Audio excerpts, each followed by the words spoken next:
नमस्कार। Doctor S Yadav, lecturer GRSS Mandana, आपका हार्दिक स्वागत करता है। हम 1857 की क्रांति की चर्चा करेंगे।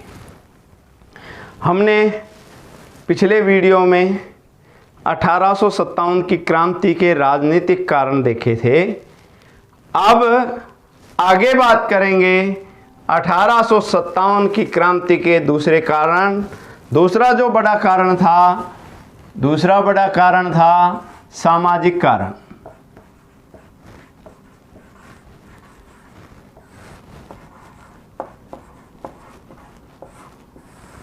सामाजिक कारण के दो पहलू थे। सामाजिक कारण में दो पहलू थे। नंबर एक के सामाजिक जो सुधार किए थे,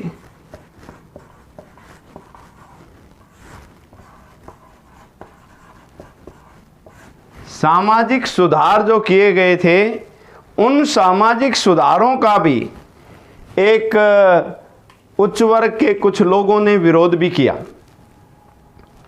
दूसरी बात एक और है,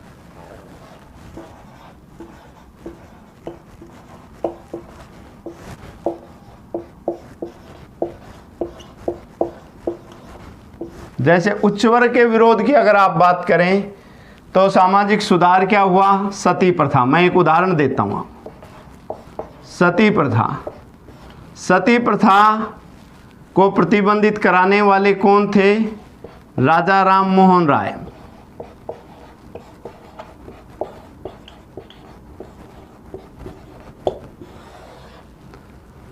लेकिन इस सती प्रथा का समर्थक कौन था?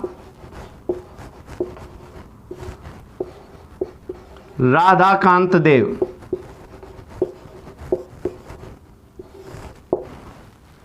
राधाकांत देव ने सती प्रथा का न सिर्फ समर्थन किया, इसे अपना सामाजिक परंपरा बता डाला। राजा राम मोहन राय ने इस कुप्रथा को समाप्त करने में बड़ी महत्वपूर्ण भूमिका निभाई। बंगाल नियम 17 के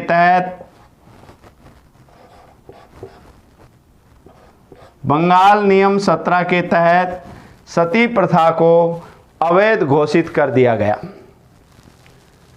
तो स्टूडेंट्स, एक वर्ग ये भी था जो अंग्रेजों की कुप्रथाओं का समाप्त करी। अंग्रेजों ने जो कुप्रथाएं, उनका विरोध कर रहा था। हालांकि ये सामाजिक सुधार था, लेकिन कुछ सामाजिक सुधारों का भी विरोध हुआ।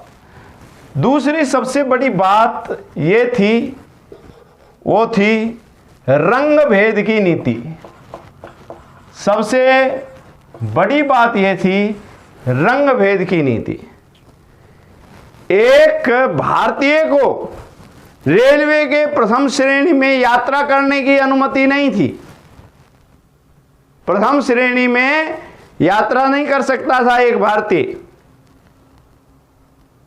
जबकि अंग्रेजों के साथ तो कहना ही मतलब ही नहीं है। और आपको पता होगा, अफ्रीका में गांधी जी को भी उतार दिया गया था रेल से। कहने का तात्पर्य यह है कि रंग भेद की जो नीति थी, उसने अंग्रेजों के समस्त सुधारों पर पानी फेर दिया।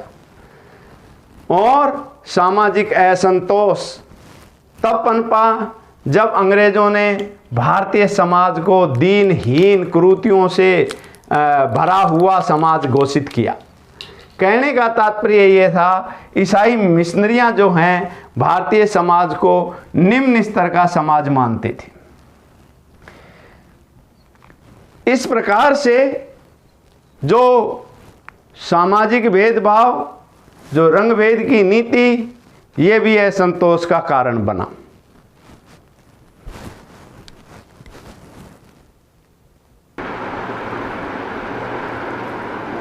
आर्थिक कारण की अगर हम बात करें तो अंग्रेजों की जो आर्थिक नीतियां थी, यानी भूराजस्व की नीति, भूराजस्व वसूलने की नीति, बड़े पैमाने पर भारतीयों से भू राजस्व वसूला जाता था और कंपनी ईस्ट इंडिया कंपनी की आय का आधार जो था वो भू राजस्व था। अगर हम बात करें भू राजस्व के साथ साथ दूसरी आर्थिक नीति मुक्त व्यापार की नीति।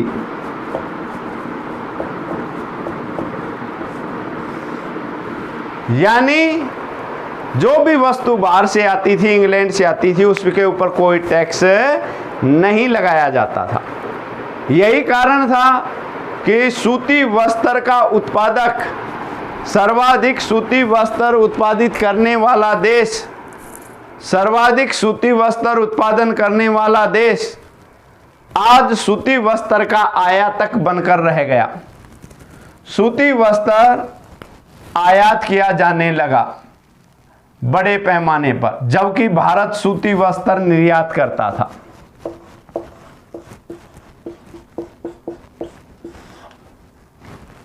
सूती वस्त्र आयात करने लगा। कार्ल मार्क्स का ये कहना था कि भारत के खेतों में बुनकरों की हड्डियां पड़ी हुई हैं। कहने का तात्पर्य ये था कि भारतीय चरखे को तोड़ दिया गया, यानी कि जो हथकरघा उद्योग था वो उद्योग समाप्ति के कगार पर था और जो भारतीय लोग इसमें जुड़े हुए थे वो बिल्कुल बेरोजगार हो गए। अब मशीनों द्वारा बना हुआ सूती कपड़ा भारत में आने लगा। जो सूती कपड़े का निर्यातक था वो सूती कपड़े का आयातक बनकर रह गया। कठोर भू राजस्व की नीति के कारण किसानों में असंतोष था और सेना में ज़्यादातर किसानों के बच्चे थे। यही कारण था कि 1857 की क्रांति को कुछ अंग्रेज अधिकारियों ने यहाँ तक कि कह दिया कि ये तो कृषकों का विद्रोह है। कहने का तात्पर्य ये है कि ये अंग्रेजों की जो आर्थिक नीतियाँ थी इसके कारण असंतोष व्याप्त था और क्रांति हुई। अब बात करें धार्मिक कारण।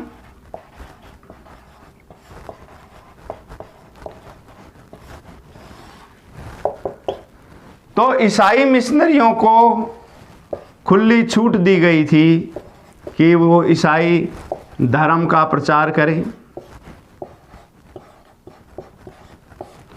ईसाई मिशनरी ईसाई धर्म का खुली छूट थी कि वो ईसाई धर्म का प्रसार करे और यहाँ तक छूट थी कि अगर धर्मांतरण का कार्य किया जाए तो अच्छी बात है। अंग्रेज अधिकारी से प्रोत्साहित करते थे। अगर हम बात करें कि मैगलिन बोर्ड ऑफ डायरेक्टर का अध्यक्ष था और उसने क्या कहा था? उसने कहा था कॉमन सभा में, इंग्लैंड की कॉमन सभा में कहा था, जैसे अपनी संसद है वैसे इंग्लैंड की कॉमन सभा है अपनी लोकसभा की तरह। कॉमन सभा में कहा था कि हमें हिंदुस्तान के प्रत्येक कोने में, किसने कहा था? मैगलिन ने कहा था हमें हिंदुस्तान के प्रत्येक कोने में ईसाई झंडा गाड़ देना चाहिए।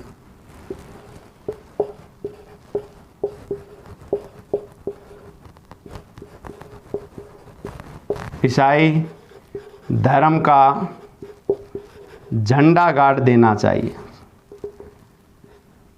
ईसाई धर्म का झंडा गाड़ देना चाहिए।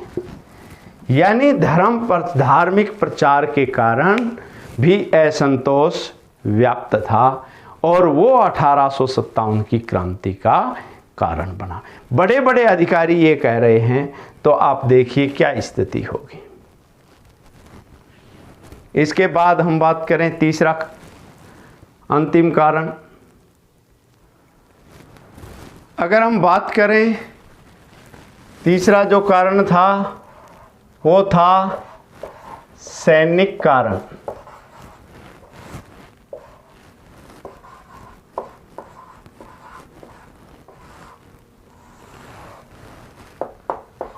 सैनिक कारण में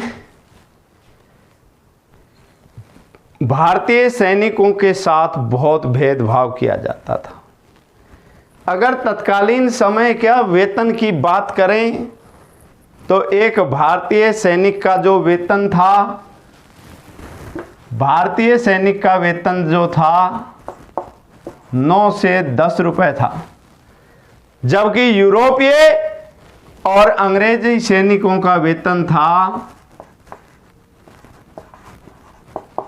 60 से 70 रुपए था। अब देखिए 7 से 8 गुना वेतन एक अंग्रेज सैनिक ले रहा है, तो स्थिति क्या होगी।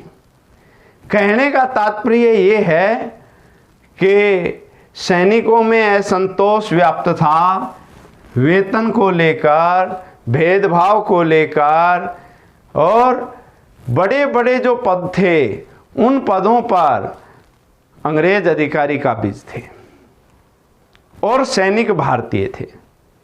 वो भिन्न भिन्न प्रकार के अत्याचार सैनिकों पर करते थे। कहने का तात्पर्य यह है कि सैनिक असंतोष भी 1857 की क्रांति का कारण बना। तत्कालीन कारण,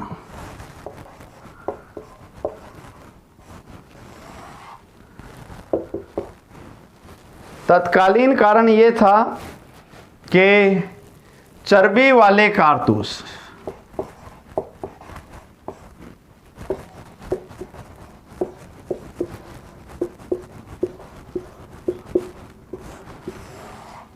चर्बी लगे कारतूस जो थे उनमें गाय और सूअर की चर्बी का प्रयोग किया गया था।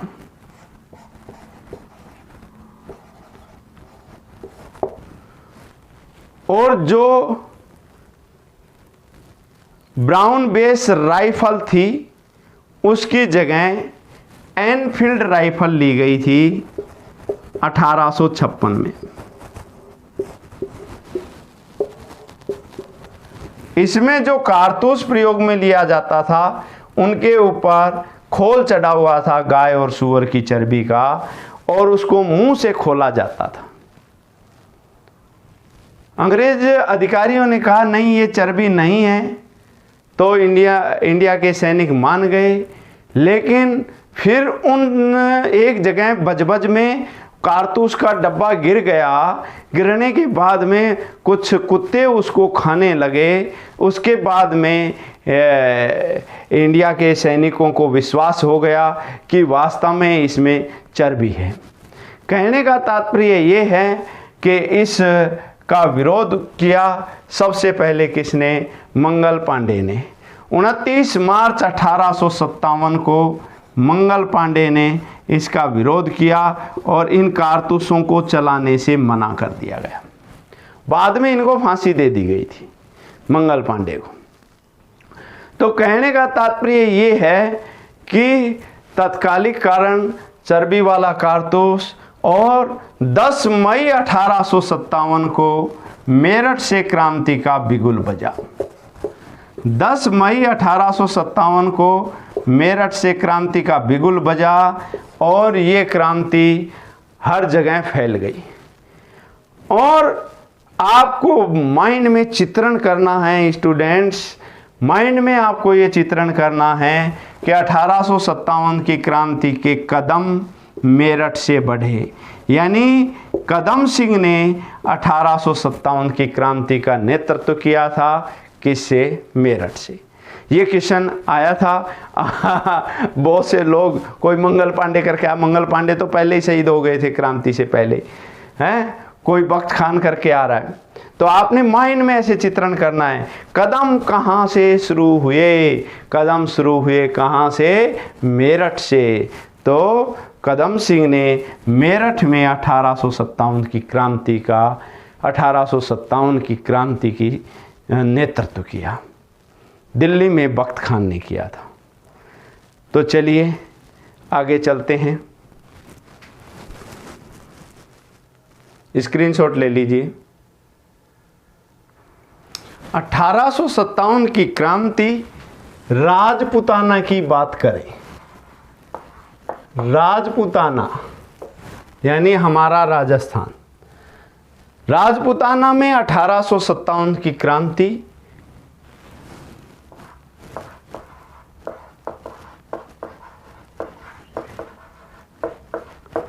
राजपूताना में 1857 की क्रांति की अगर हम बात करें तो राजपूताना में 1857 की क्रांति नसीराबाद से शुरू हुई। कहां से शुरू हुई? नसीराबाद। कब? 28 मई 1857। 28 मई 1857 को नसीराबाद से क्रांति की शुरुआत हुई। अब माइंड में चित्रण करना, अंग्रेजों का नसीब खराब हुआ 28 मई 1857। तो राजपूताना में अंग्रेजों का नसीब खराब हुआ 28 मई 1857।